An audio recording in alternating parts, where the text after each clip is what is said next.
If you get up from your chair and struggle to actually stand up straight, if getting up off the floor isn't as easy as it once was, or you simply need more mobility to enjoy your favourite hobby, then here's 3 beginner-friendly mobility moves that you could try out to help reduce your aches and pains and to give you more freedom within your body to live your life the way that you want to. The third one is going to improve range in the most problematic area that everyone forgets to give attention to, but firstly, let's get into the hips. This move is especially good for those who sit a lot or struggle with stretches like pigeon pose. Bring yourself into a tabletop position or all fours, and from here, lift one leg out behind you as if you're trying to put a footprint on the ceiling.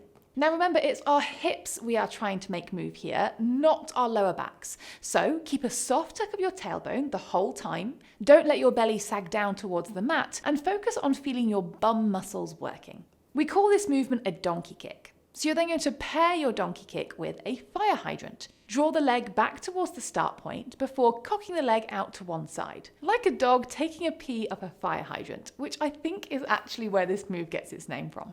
The temptation here will be to get the leg as high as you can by turning the body, but if you really want to focus on improving your hip mobility, you need to keep your torso level and avoid twisting the pelvis off to one side. Alternate between your donkey kick and your fire hydrant for 20 reps. That'll be 10 of each in total, and then switch the legs. The next one gives serious value for your time as it gets into your chest, shoulders, upper back, core, and your lower back. From this all fours position, take a deep breath in as you reach one arm up towards the sky. It might not go anywhere near vertical, that's fine. From there, use a breath out to thread the arm under your body to the opposite side. You're going to drop the shoulder low towards the mat, but without touching it. This will be using your core strength to twist the torso and reach as far as you can.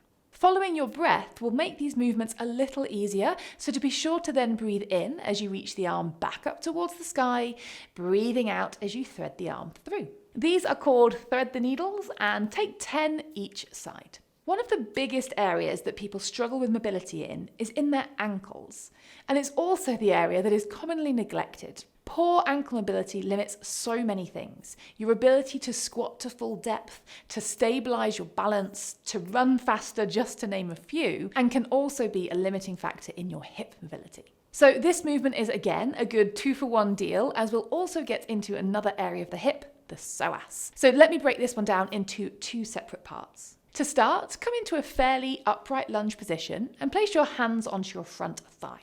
Engage your back leg bum muscles by slightly tucking the tailbone under and maintain that throughout both of these 2 parts. For the first part of the movement, lunge forwards whilst keeping your heel firmly grounded to find as much range into your ankle here as you can. Send your knee as far beyond your toes as possible, and yes, that is an absolutely healthy thing to do for your knees. Relax your toes here, don't scrunch them down into the floor. For the second part of the movement, you're going to try and keep your pelvis exactly where it is. Don't forget about that tucked tailbone as you then lift the back knee off of the ground, attempting to straighten the back leg. I use the word attempt very purposefully, as 99% of people won't be able to actually straighten the leg. You would need to be super flexible in order to do so. But you're going to engage your bum muscle, drive the heel backwards, and lift the knee as best as possible without rising the hips any higher. Then return the knee to the mat and rise back upright out of the ankle stretch. Repeat it 10 times and then switch sides. And if you're looking to improve your range of motion in all areas and are thinking, well, Liv, none of these really got into my hamstrings, then you'd be right. And this next video is going to help you with a sneaky little secret to help you with that.